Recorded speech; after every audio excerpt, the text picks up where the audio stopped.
Thanks for coming.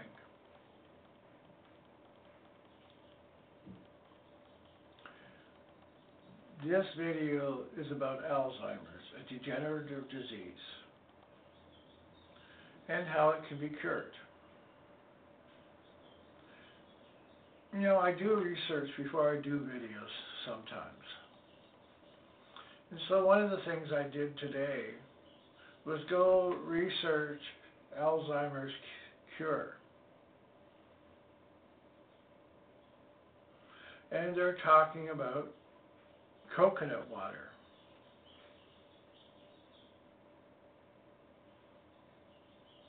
And I went and looked on Wikipedia, and they said there's no cure. Well, I think they are missing the boat. So, you know, I try and figure things out, because I think I know what the cure is. Let me tell you what I think it is. I know I don't have Alzheimer's, but I did have a toxin buildup in my body that caused neuropathy, and I have a video on that.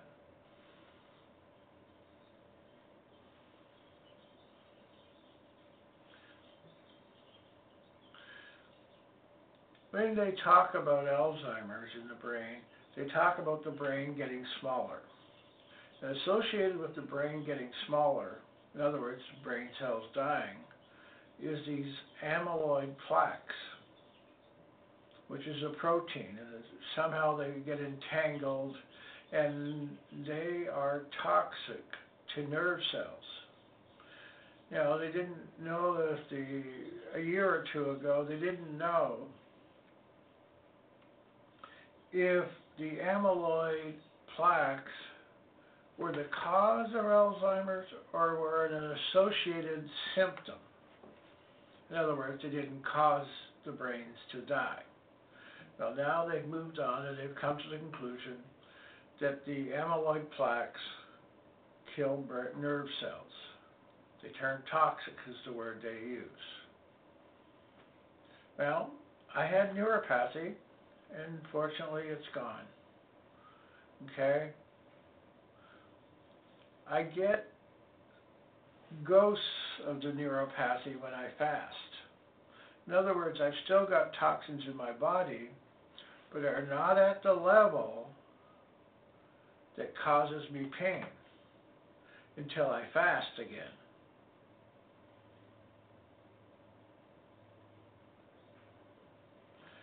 And I have a thing about alkaline water, how it's helped me with the neuropathy, and it did.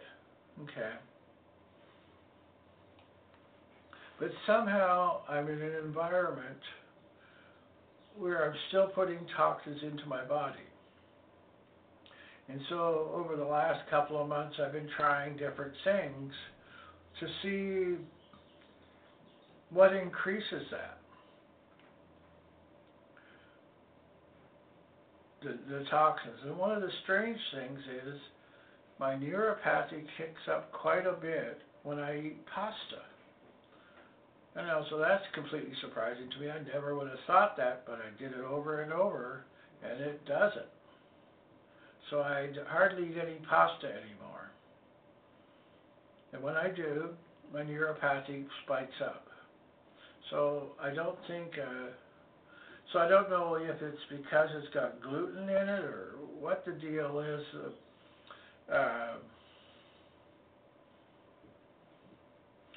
Joel Furman, who's written a number of books, he's also written one on fasting, which I haven't read yet. I just found out that he did it. Wrote a book on fasting.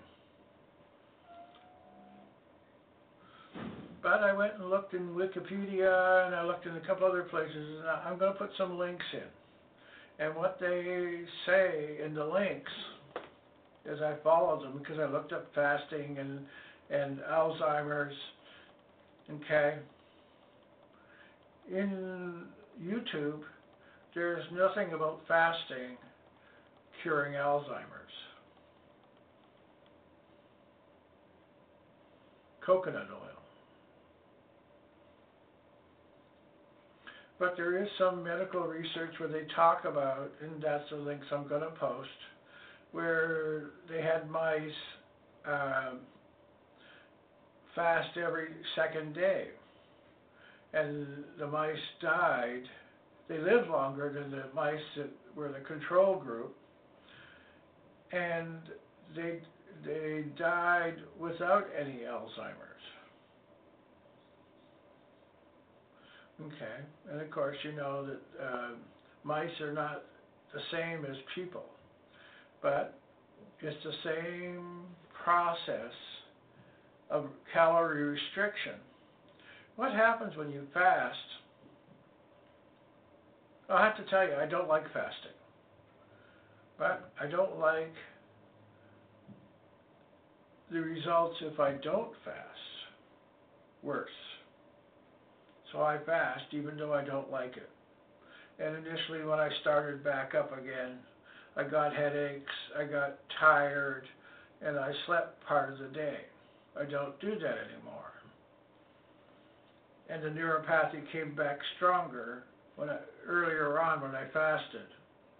So I've been fasting now since December of last year, so that's 4 months. Eventually, I'm sure I'll get to the point where I'll do much better, because the toxins in my body are getting kicked out slowly but surely. So I'm doing what I'm recommending people do. If you have diabetes, if you have neuropathy, I would recommend this to you in a hot instant. I think it will work with Alzheimer's, because Alzheimer's have these amyloid plaques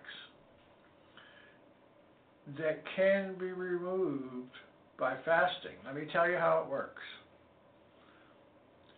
The body has 2 ways to get sugar into the bloodstream. One is by converting carbohydrates mostly into sugar.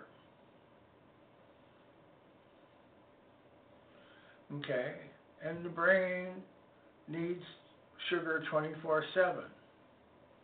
Okay, if it gets too low blood sugar, then the body starts to shut down. So people who take insulin that overdose have to take sugar to balance the insulin.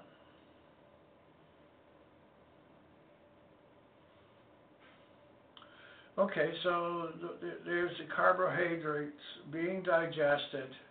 Okay, so what happens when the body stops putting food into the digestive tract? After about 18 hours, the body shifts over to burning fat. And the reason it does that is because it has to have sugar in the bloodstream. So if you can't get it from carbohydrates, go to the fat. And where is the fat stored? It's stored in fat cells. If you continue to fast, eventually the body will also go get muscle. Okay, but it makes a choice in the muscle. It doesn't go get heart muscle. It doesn't go get brain cells. Makes a choice. Well, and this is one of the reasons that you can cure cancer. I have a video on cancer. Okay? And alkaline water. The alkaline water is great. Okay, so if you go to my neuropathy video, I'll tell you about alkaline water. If you go to my cancer, I'll tell you about alkaline water, and I'll tell you about fasting. I'm here to tell you that if you continue to fast, the body is going to search out and digest the amyloid plaques. It won't do it right away. So you're going to have to fast a little bit longer than a day. You want the body to switch over from digesting carbohydrates and then to fat to finally to muscle, because the amyloid plaques are protein, exactly the same as muscle. But if the brain has to choose, if the body has to choose, it will take the amyloid plaques first. So you're probably going to be a 2-day fast in order to start taking the amyloid plaque. So it's a little bit different than others. And I sort of waited, I thought about this, and finally I said, well, okay. What's the worst that can happen? Okay, in every doctor remembers the Hippocratic oath. First, do no harm. A 2-day fast is not going to kill you. Okay? If you go to a doctor, they're going to tell you, don't fast. Okay? I'll also tell you, most doctors don't understand the mechanism of fasting, why you do it.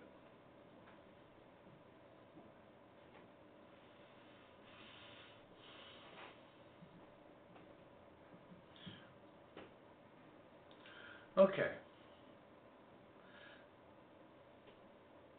So let's get back to the issue about do no harm. Okay, fasting for 2 days doesn't do any harm to the body. The body can recover from anything from that. You do during that second day. The issue is how to break the fast, and you have to do it more carefully than if you just fast for 1 day.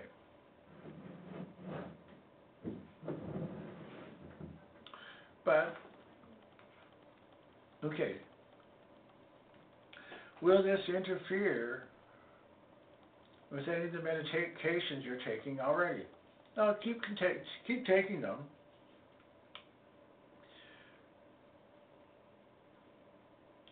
It's not, and you can even eat a little bit. You know, the definition of a fast for the medical system is 600 calories a day.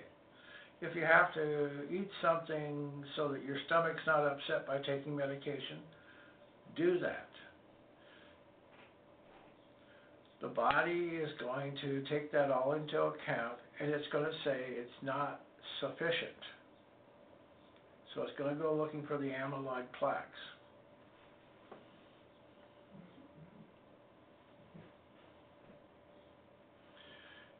And I don't know how long it's going to take before you see results. If you do a 2-day fast once every other week, it might take 2 months before you see results. And there are cognitive tests you can take, and what you want to see is that the cognitive tests haven't gotten worse. But, you know, I think about all this, and they're saying by the year 2050, one person in 85 is going to have Alzheimer's.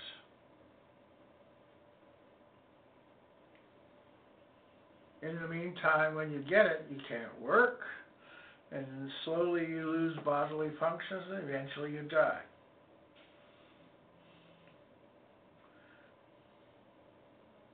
I don't think that if I had this, I would want to go down that road any further. I would give it a shot, see what happens. You're going to lose weight. I think you're going to feel better. I know I do when I do a single-day fast. I used to do longer fasts.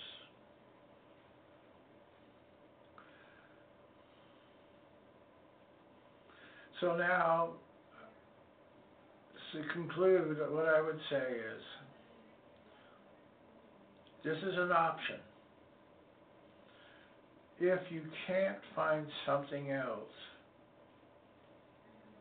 that gives you the same promise, then I think you owe it to yourself to give it a shot. You can always stop. It's not something you have to continue with. Okay, I think I've done my good deed for today, I hope. I trust that you'll do this, you'll be better off,